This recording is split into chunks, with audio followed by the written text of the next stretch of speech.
Hello and welcome to Sunday's Hotline Live. My name is Daniel Corr.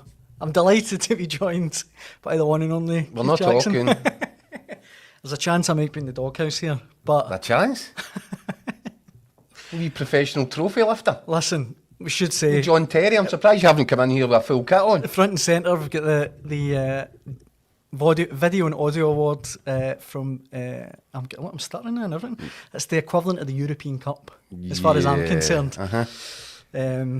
Well done, Dan. I hope you enjoyed yourself. I did feel a bit like John Terry going up there without you. I did. What everybody was saying. Don't worry about it. But listen, we've all got crosses to bear. Yeah. Did you go up and did you give a speech and all that? Were you talking about being a disenfranchised dad or anything? Sadly, I had a big speech ready and it was all Keith's great, Keith's, you know, but they didn't let me up. And who presented your trophy? It was the one and only Carol Vorderman. Oh, right, producer Molly, excellent. Thanks, Molly. We'll be having words after the show. She looked incredible. She really did. Yeah, that's not the fun. In fact, it's actually coming across a bit creepy, Daniel. You've not stopped talking about this woman. Look, all I'm saying is we would have got out there sooner. It would have went a lot quicker if she wasn't just repeatedly asking for my number. That's all I'm saying. Yeah. That's all I'm saying. But aye, no, it was good. It was a good night. Dearie me. It was a wonderful night. Delusional. Aye, someone else won something this weekend. Celtic. Yes, they did. They I mean, obviously take second to your personal take triumph, second Dan. billing to our personal triumph. Well, it's not our personal triumph, was it? There's no I in team, Dan. Listen. I'd have had you right there next to me when we went up. Trying to get out of town quick enough. Leave us some remote video message. Anyway. Tannadice. I can see that. Tannadice. Celtic. It was reminiscent, I thought, of the St John's thing game the week before, in the sense that I thought first half of Dundee United actually coped quite well, but then Celtic just figure it out and then, go and fill their boots. And they're sending out a really emphatic message, and it has been that way since, Brendan Rodgers opened fire on his own dressing room after the defeat at St Johnstone. They have got the foot planted to the floor, and that's the way they intend to finish this season. They're mauling teams now, absolutely mauling teams. Aye. And I think that in Brendan Rodgers' mind, he'll be looking for that momentum to be maintained all the way to the cup final on 24th of May, because it's not just about finishing the season strongly, it's about putting down a marker.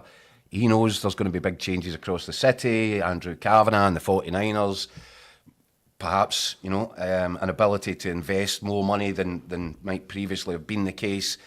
So Celtic want to send out a message, is my take on it, and I completely get it. And I think the message they're sending out is really loud and it's really clear, and that is, do what you want, burn as many dollars as you think you want to bring to the table. You go and fill your boots on that.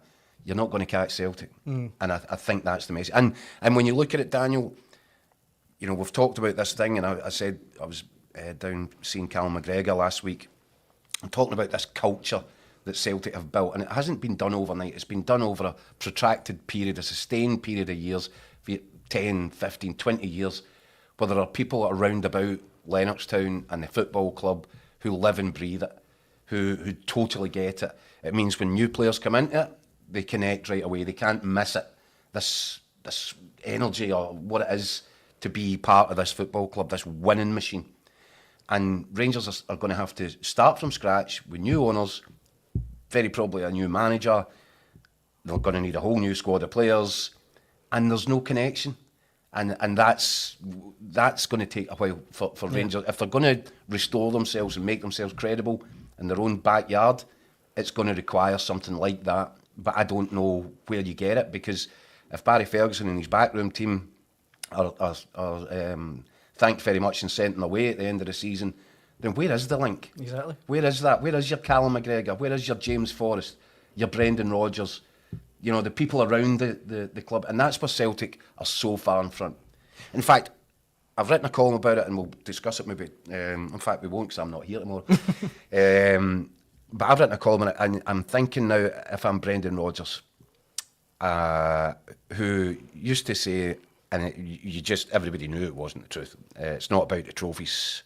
No, it's about the people, and Beautiful human beings. Brendan, come on. It is about the trophies. It's always been about the trophies. And rightly so. And rightly so. Aye. And he's about to, because you know where my money's going on the cup final. Celtic will win it. It's another treble. That means 5 out of the 6 second time around. Yeah. And he took 7 out of 7 first time around. Crazy numbers. It's all about the trophies. Crazy numbers, really. And if you're Brendan Rodgers, and by the way, what I'm saying about, despite no matter what goes on at Rangers over the course of the summer, and obviously they'll bring energy and ideas and enthusiasm, and it might look like a very different challenge, I would still think at the start of the season, Celtic would be a strong favourite for me to go and win another treble. No. Now, if that's the case, and you get to 12 months on from now, and it's happened again, then Brendan Rodgers is sitting in a situation where his 3-year contract is up, but he's sitting as the manager that just delivered 5 in a row. Here's a scenario in Brendan Rodgers' head. He was the guy that walked away when Celtic looked bang on course to go and win 10, which was such a big deal for everybody. And that's probably a once-in-a-lifetime opportunity. Except maybe it's just coming around again. I was going to say the same thing. Will he be eyeing? If he gets to 5, I think, and it is all about the trophies, Brendan, I think he might see an opportunity there to revisit something that was once going to be the achievement of the ages. He's went away. He's realised that Celtic's where he should be. Mm-hmm. There might be an opportunity for him to rekindle that. He'll look at that and he'll think, if he can do that, if he can get to 9-10 in a row, that puts him right up there with Jock Stein, everyone in the Celtic folklore. He's making history. Yep. So do you think that's, even if Celtic have won the league again, they've got 5 in a row this time next year, you think you'd be tempted to stay on and really go for that great history? I've just got a feeling, it's no more than that, I've just got a feeling that these thoughts might be entering his head right now. I agree. I know what you mean. And I don't think he's in a rush to go anyplace else. And I think he probably really regrets the fact now that he didn't stay and achieve what was there to be achieved. But do you know what? Here he goes again. He's off on a run. And as I said to you, I think this time next year, you would anticipate that, or I certainly anticipate that Celtic will be celebrating title number 5. So then that thought has to come into his head if it hasn't already. Yeah. We've got plenty of comments coming in. Keep them coming if you want to get involved in the discussion. Let me run through a few of them now. This one from Hipsaholic. The narrative now is that winning is tedious. We see tedious is the psychodrama across the road and telling the world next year will be different when it never is. Davey Hoop says, never take it for granted. If you watch Celtic in the 90s, you know what I mean. A terrific Celtic team, but it's not their fault Rangers can't get it together. Bring on 56. This one as well from Robbo. He says, Keith, the 49ers can come in and spend what they want, but Celtic will continue to do the same. That's what I've just said. You did just say that, to be fair. A couple of people... Do you know what's important? Mark saying Rodgers will be off in the summer. He says he's going to Spurs. No chance. Won't happen. No chance. Do you know what's important? And it's important that the Celtic fans realise this, because it's the Celtic fans that I've seen comment on it more than anybody else. And it's almost as if they've created the narrative, and then they're blaming everybody else for it, about this. It is boring, it's tedious. Nobody say it. If you're Celtic, you've got to enjoy this. And what you've got to do as well is understand, and I think that's the messaging that's coming out from Celtic, quite rightly at this minute in time, is this is not normal. Winning trebles isn't normal. It's been normalised, it feels like par, but it's not normal. Yeah. It never will be normal. And it should, each treble, each trophy should be recognised and celebrated on its own merit, because what we're experiencing just now, what we're experiencing is a period of time like there has never been. Mm-hmm. This has never happened before. It's as far away from normal as Scottish football has ever seen, and that's where Celtic are right now. I agree. And just to go back to what Davey Hoops was saying there about the if you've watched Celtic in the 90s, I mean, I can I'm old enough to remember, I said this before in the show a couple of weeks ago, they went 6 years Celtic without winning any trophy. Yeah. And, I think it was between 69 and 2001, they didn't win a treble. So yeah. It's pretty incredible. It's astonishing. 6 and 9 years it will be if they beat Aberdeen in the final. It's really hard to see how Rangers or anyone can get close to them. Yeah, I completely agree. And listen, I fully believe that Andrew Kavanagh is arriving with, he'll have a head full of ideas, a bag full of cash. He's appointed a sporting director. So I know they'll be coming at this seriously. They have to, don't they? Because if they don't believe that, then what are you doing? You're buying yourself into a losing battle, and at considerable cost. Aye.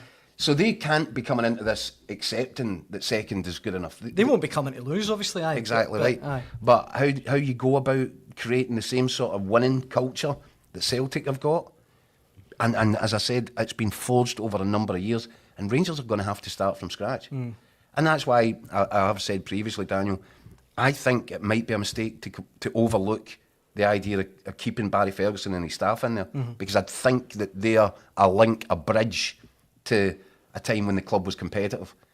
And you take that bridge away, what have you got? Who's there? Aye? You've got a squad full of players that aren't good enough, and the best manager in the world can't turn that around. No.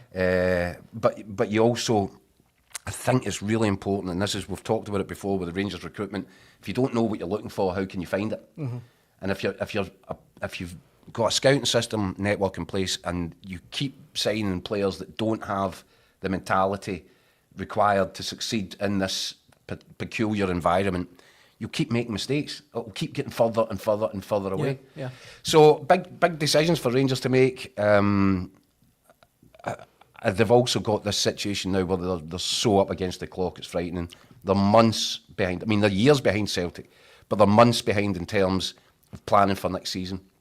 So it would actually take quite a miraculous turn of events for Rangers to be ready to put up a real credible title challenge next season already. I should say for everyone watching, we'll hopefully be joined by Record Sports Craig Swan from Celtic Park. He was at the game yesterday, so we'll definitely get his take on events. But let's talk about Rangers now then while we wait for Swanee. I mean, 2-2 draw at St Mirren yesterday. 3 games now against St Mirren, with all due respect to them, that Rangers have failed to beat St Mirren. I mean, that speaks volumes to me. And see, just to go back to Barry Ferguson, I completely agree with you in the sense that, look, I know it sounds dead reductive to say you need a Rangers man or what have you. You need the best managers for the job. But see, we're in a situation where who knows what Rangers is anymore? They've completely lost their identity. Exactly. And Yeah. the only people in that building, as you've said, that have got the identity are the coaching staff. Yeah, that realise what it used to look like when Rangers were competitive. I mean, you could see that he was furious yesterday, Barry Ferguson. Yeah. Absolutely livid. Yeah, I think his patience has long since snapped with these players. I'm pretty sure he would have given them both barrels, and not for the first time in the dressing room yesterday. But what can you do? Aye. And this is why, Daniel, and I know that I'll get battered for suggesting that he should be taken as a serious candidate, because the results are nowhere near, or the performances nowhere near what is required. But he understands that. Yeah. And what I said some weeks ago is, you've actually got a point with these players that they can't be trusted to go to their work. They can't be trusted to perform. Therefore, you can't actually really judge this managerial team on the results that it's getting right now, because they're not responsible for putting that group of players together. But they might have a very good idea about what the group of players should look like next season. Yeah. They might have a good idea about the identities of a dozen or so that need to be shown the door with immediate effect, that will just never, They're just never fill the Rangers players. jersey. Aye. Yeah. And that's what would put them again ahead of somebody. If you pick somebody from God knows where and you parachute him into Ibrox right now, how long is he going to have to take himself to personally assess that squad? At least the squad assessment's been done by them. At least they've got a good idea, as we keep saying, or I keep saying, about recruitment-wise. If you don't know what you're looking for, how can you possibly find it?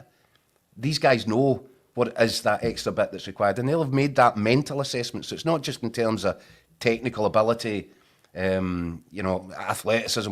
There's also that mental bit, and they'll have sifted through this squad, and they'll have their own very clear ideas by now on who might be worth persevering with and who needs to go. Yeah. And what I'm saying to you is, Kevin Thirlwell comes in, appoints his own man, great. How long is it going to take that guy now to work with that squad to come to the same probable conclusions? So, as I said, they're so up against it for time, it's actually quite alarming from a Rangers perspective. I just don't see how they get themselves ready for next season. Just 2 seconds before we bring in Craig Swan at Celtic Park. Marco Rose is the new... His odds have, I mean, that's not even, you wouldn't even say tumble, they have crashed over 24 hours. So that's interesting. I think he's now 4-7 odds on to be the next Rangers manager. Could you see it perhaps? You can understand why the link would be made with his previous experience at Salzburg and Leipzig, part of the sort of Red Bull family. Good manager, and you know, I could certainly understand why he would be a person of interest. I'd be surprised if he wasn't a person of interest. I'd also be quite surprised if Rangers managed to get him, because I think a lot of clubs would be looking for a guy of his quality. But yeah, and I mean that does seem like one. Remember a couple of weeks ago we were talking about it, I said eventually one will come out. Somebody will tell somebody, and that'll be, and it might come from left field. That feels as if it could be Marco Rose. Time will tell. Time will tell. Also, I think before we bring in Swanee, Kevin Thelwell has arranged a meeting with Barry Ferguson, and I would expect that to take place probably early next week. And at that point, you know, at the very least, Barry Ferguson will have a clearer idea: is he, you know, in the mix for this, or is it, you know, somebody else? So I think that's going to be a big conversation, and it'll be interesting to see, because whatever preconceived ideas anybody has with Barry Ferguson, when you actually sit down in a room with him, you come away with a very different opinion. So it might be an interesting discovery conversation for Kevin Thelwell. And all these things will need to be taken into account. But one thing that I would say is it's time. It's gone past time critical. It's now time urgent. And whatever happens at Rangers, they need to really start pushing at it and make it come to some sort of fruition and bring it to a head. We moved on to Rangers there, Swanee. I'm sorry to keep you waiting all the way outside Celtic Park. Swanee, how's things? How's the atmosphere there? It's far quieter than it was at 6-7 o'clock last night, I would say. I must admit, I was just listening to you guys talking about Marco Rose there. I'd imagine the first picture that would be dug out would be the one of Marco Rose in his Celtic tammy. That's right. A picture you'll instantly regret. I've been a great way from the start. Yeah, far quieter here. A few people milling about, but certainly not the scenes of celebration that were seen last night. But Celtic, job done. For all the discussion there you lads have had about Rangers, a very different story at Celtic at the moment. Yeah. Their look forward is about next year's assault in the Champions League. Yeah. Scottish Cup final. You were there obviously at Tannadice yesterday, Swanee.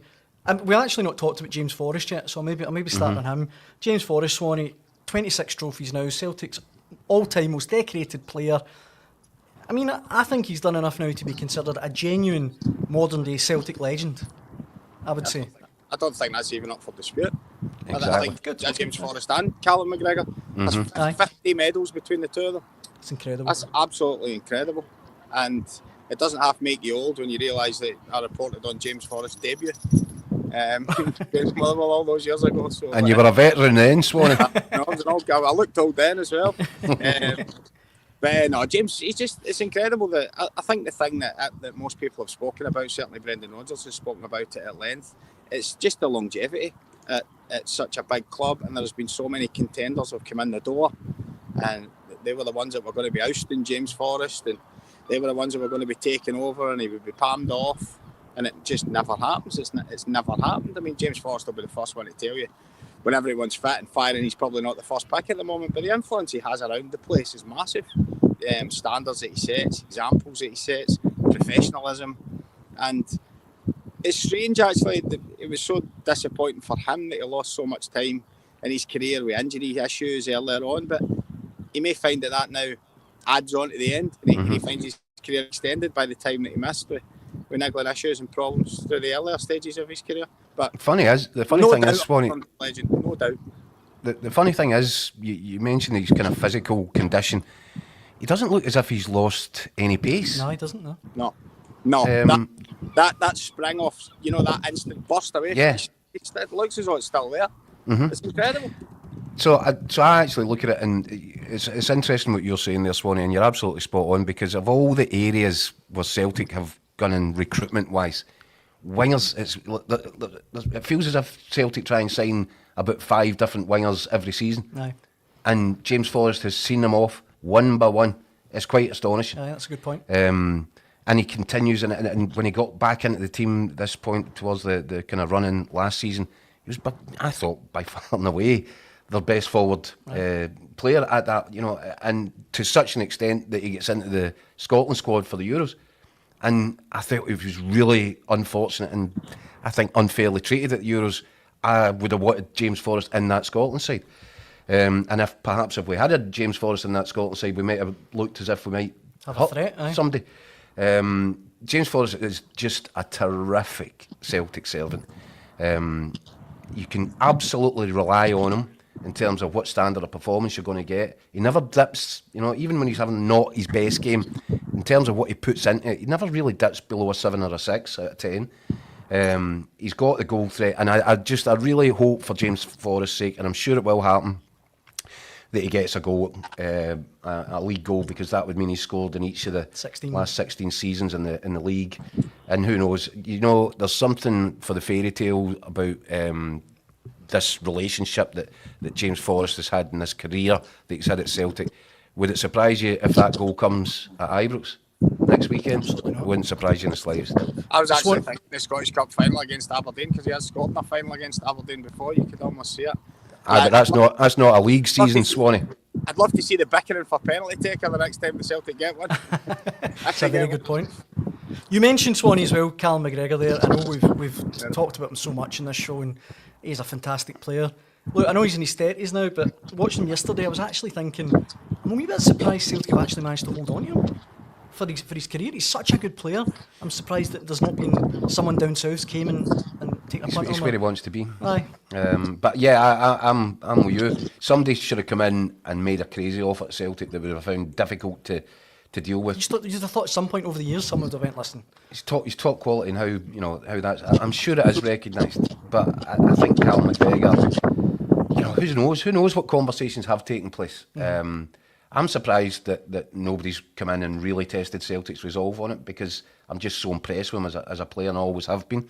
But I think there's maybe an element where he's looked also at Scott Brown, and Scott Brown, had opportunities to leave and was happy where he was and picked up the armband, and Callum McGregor's taken that armband on, and it's almost as if he's where he wants to be.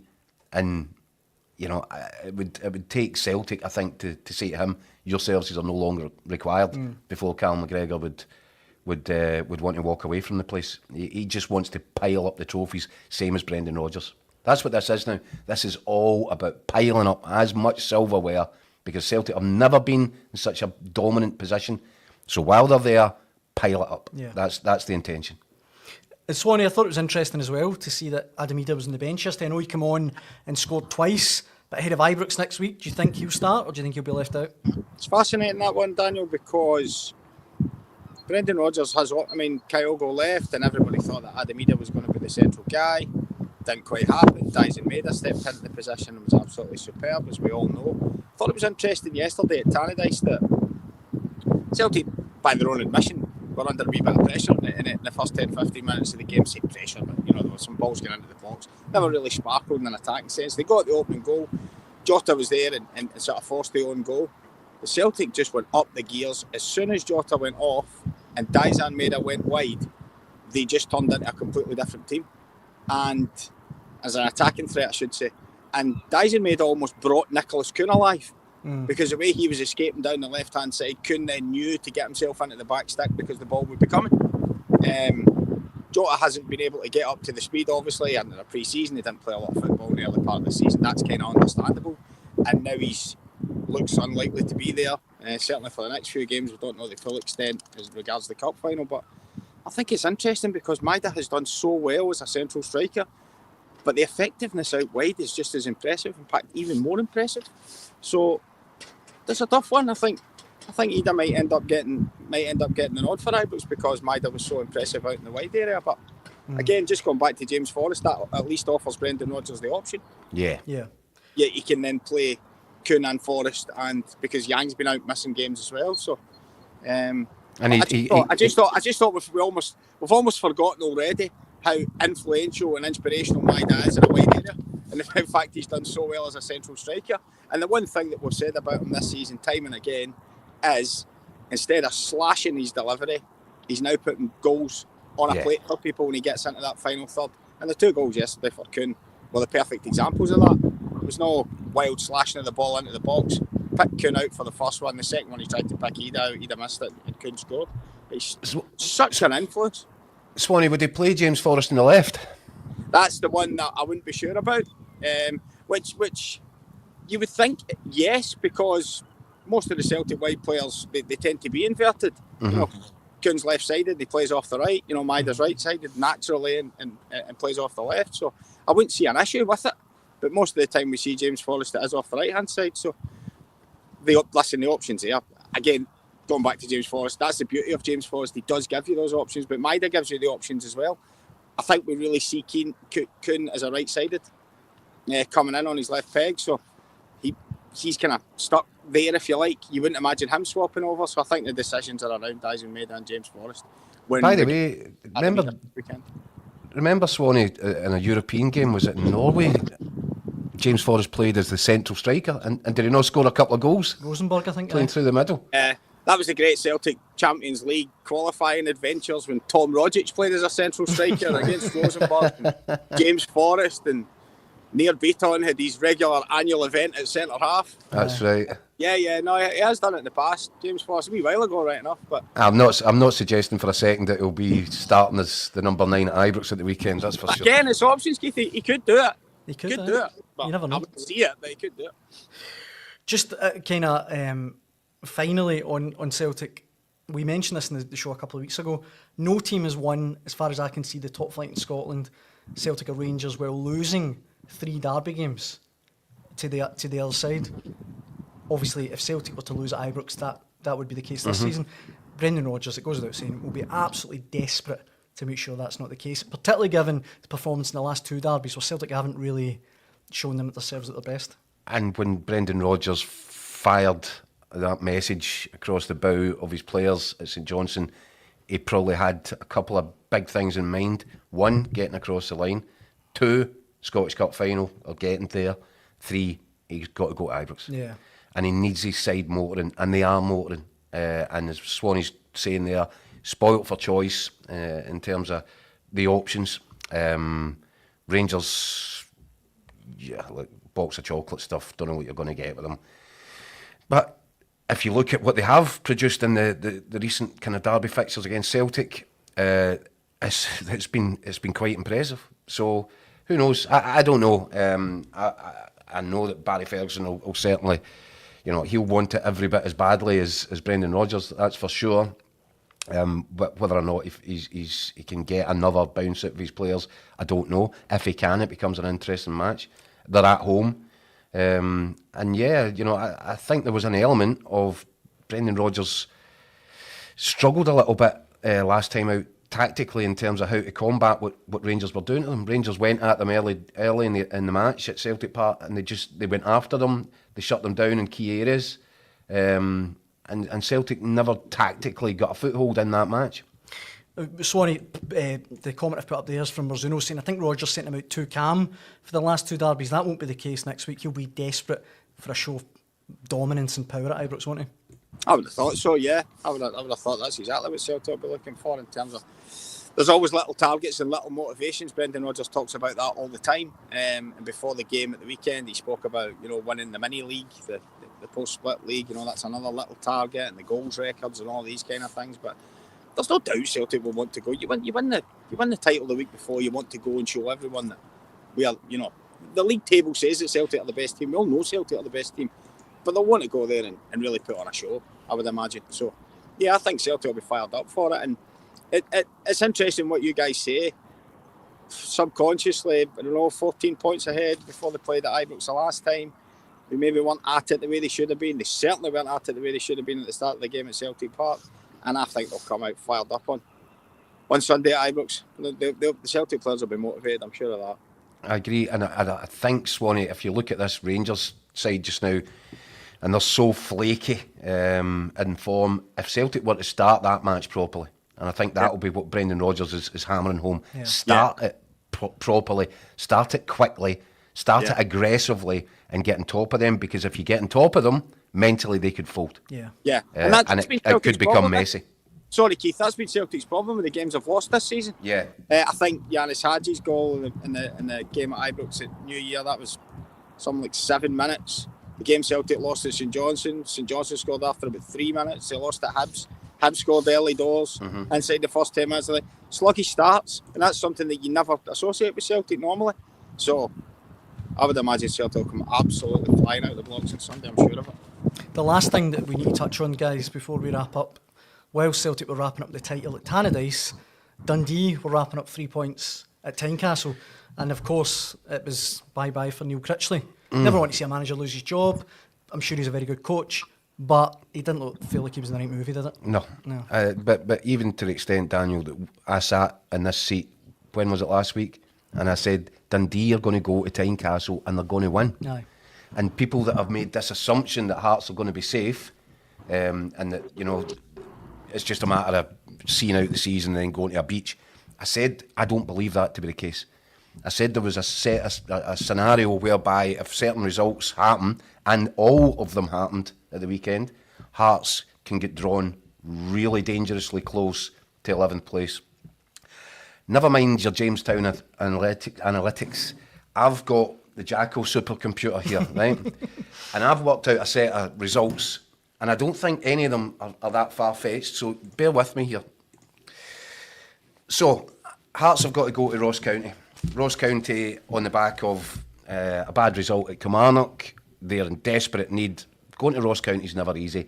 They're a big physical team and they will make you work, right? Yep. And I don't know if Hearts have got the heart for it, if you pardon the pun.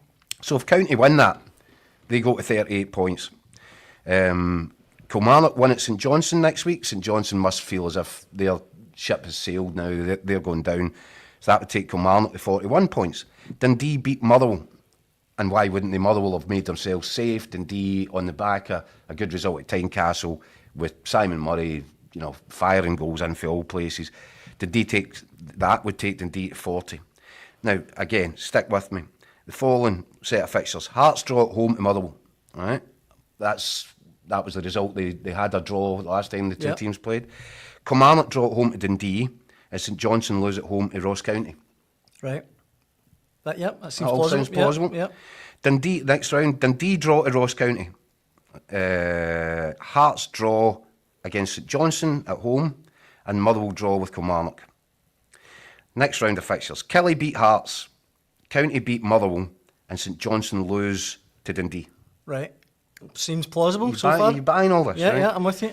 If that set of results were all to come to pass, do you know how the league table looks? Go on. 7th place Kilmarnock, 46 points. 8th place Ross County, 45 points.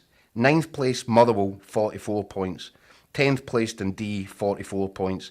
11th place Hearts, 42 points. Wow. Swanee, Parkhead boy says, he says, Mystic Keith, are you having the Jackal supercomputer? I'm just working out the fact there's 4 races still to go at Southall today, and I'm just about geeky off the phone when this is done. I kind of got a double up in the Scottish Premiership. Now I'm predicting scores for the next 4 weeks. Swanee, I've drilled down into the data. He knows he's been on it. I've used my algorithm for this. Jamestown analytics. Analytics. But listen, I'm just saying that this is not as cut and dried as some people were making out when Hearts dropped into the bottom 6. It was made out that, well, it doesn't really matter now. That's just five dead games that Hearts have got. No.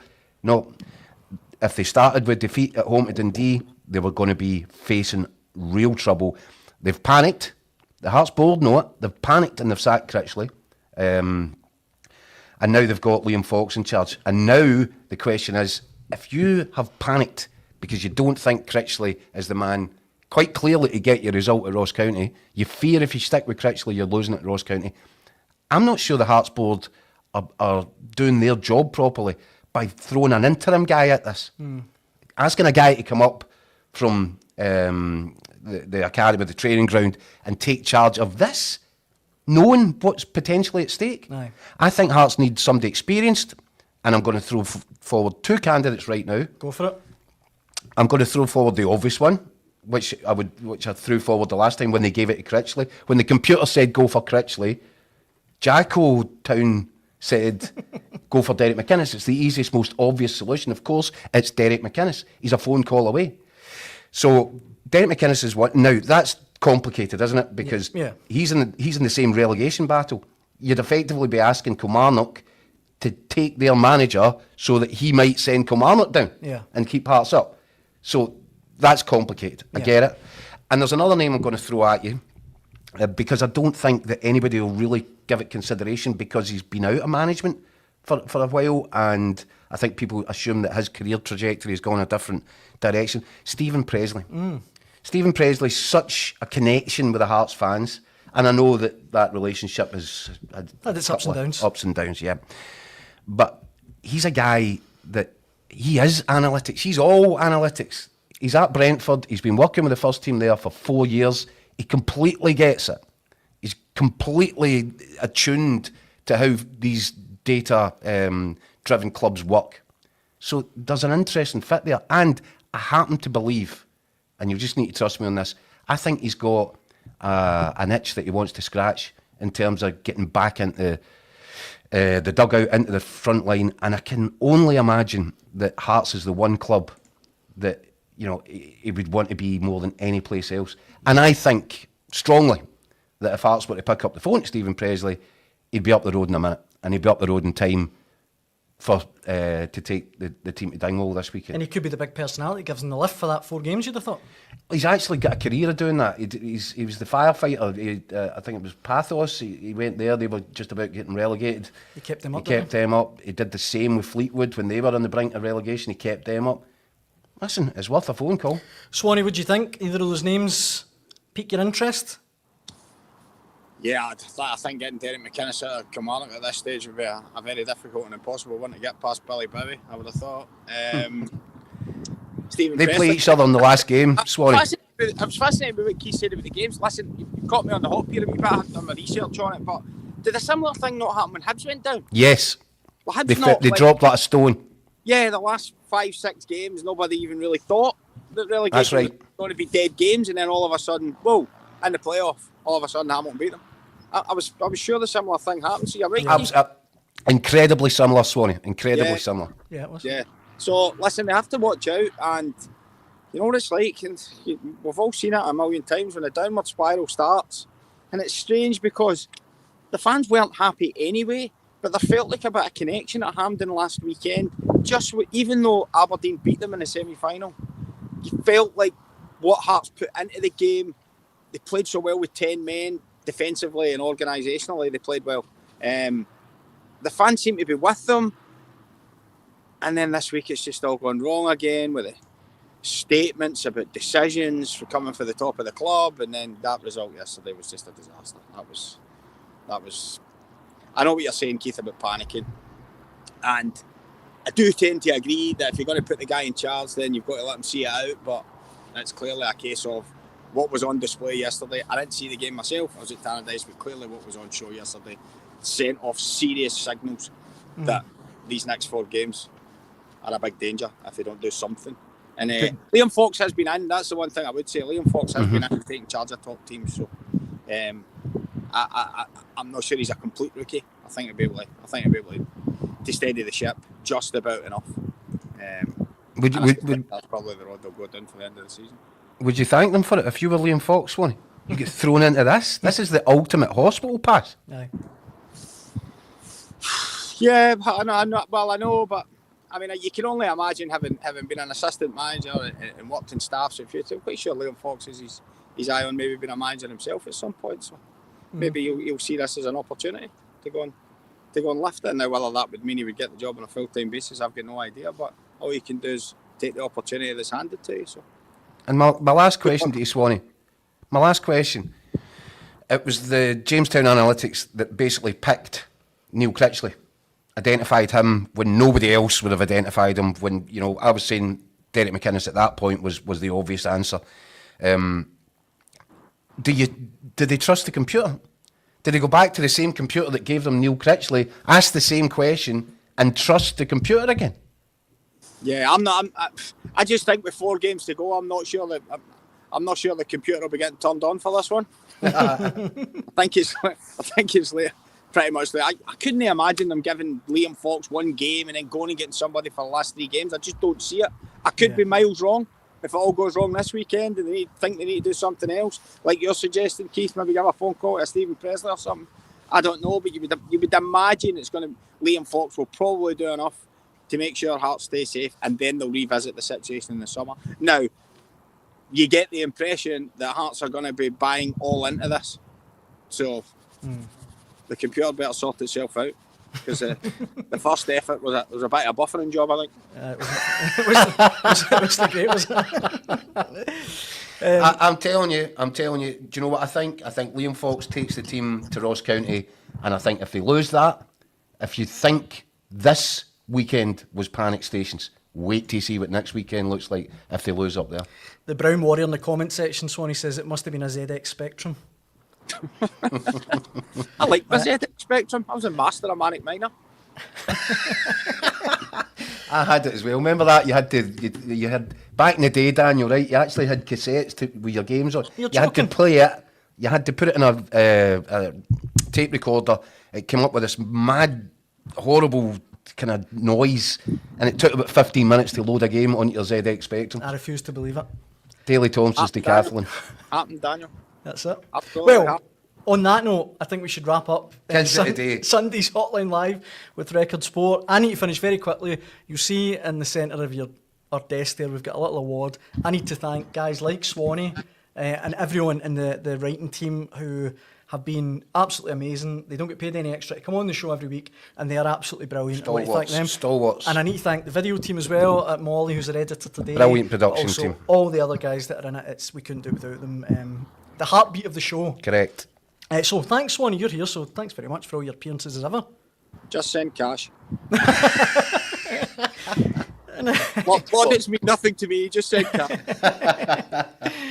Thanks for... You know that's not going to happen, Swan. Wouldn't hold your breath. Thanks very much for all your comments. We'll be back to do it all again at 6 p.m. tomorrow. We hope you can join us then. Cheers. Cheers now.